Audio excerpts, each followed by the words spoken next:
یہ پیارے نبی علیہ الصلوۃ والتسلیم نے ہم سب مسلمانوں کو یہ نصیحت کی ہے، بہت زبردست نصیحت ہے۔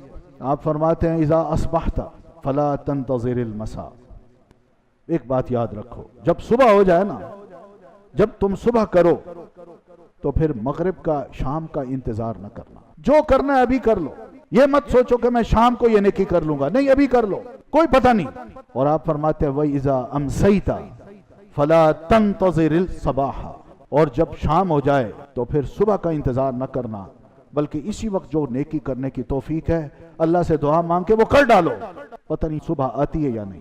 پھر آپ فرماتے ہیں کن فی الدنیا کأنک مسافر او کعابر سبیل، تم دنیا میں اس طرح رہو جیسے ایک مسافر رہتا ہے۔ اور پھر یہ ہماری زندگی ہے، ہم یہاں ٹک کے بیٹھنے نہیں آئے، اگر بیٹھیں گے بھی صحیح تو آنے والا لے جائے گا، اس نے رہنے دینا۔ او کعابر سبیل، یا بالکل اس طرح زندگی گزارو جیسے ایک سڑک ہے، تم اس کو کراس کر رہے ہو بس۔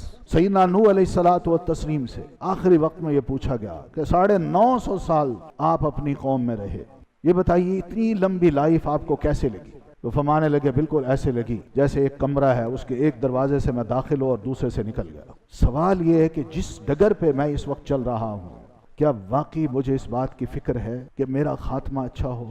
کبھی رب سے توفیق مانگی ہے میں نیک انسان بن جاؤں، اچھا بنوں؟ حادثہ جب ہوتا ہے نا تو پھر شوق میں آ جاتا ہے بندہ، اس لیے کہ اس نے کبھی سوچا ہی نہیں کہ ایسا مجھ سے میرے ساتھ ہو سکتا ہے۔ اس لیے مینٹلی طور پر اور دلی طور پہ ہم سب مسلمانوں کو دین یہ بات سمجھاتا ہے کہ یہ دنیا عارضی دنیا ہے، یہاں ہم ہمیشہ رہنے کے لیے نہیں آئے۔